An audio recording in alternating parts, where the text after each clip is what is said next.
L'armée ukrainienne a tenté de mener un raid massif de drones sur la région de Kalouga. Dans le sud-ouest de la région, 6 drones ont été abattus au moyen de la défense aérienne. Les bombardements d'artillerie réguliers des régions frontalières de la région de Koursk se poursuivent. À la suite des attaques contre Elizavetovka et le village de Krasnoktyaborsky, des bâtiments résidentiels et des lignes électriques ont été endommagés. Dans le secteur de Starobelsk, les troupes russes continuent de mener une guerre de position sur toute la ligne de front.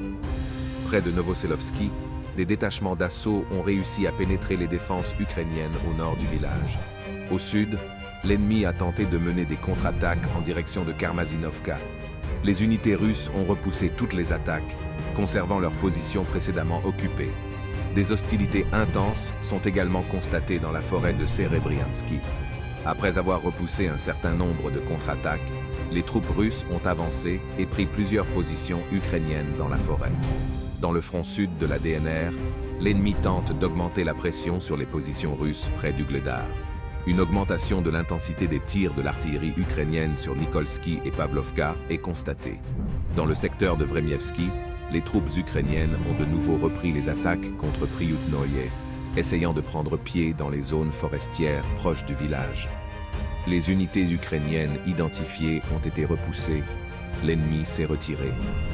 Dans le secteur d'Orekov, l'ennemi continue de mener des attaques quotidiennes contre Rabotino. Une autre unité ukrainienne a été détruite alors qu'elle tentait une percée à travers les champs de mines près du village.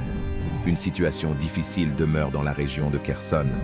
L'ennemi tente de constituer des forces sur les îles du liman du Dnieper.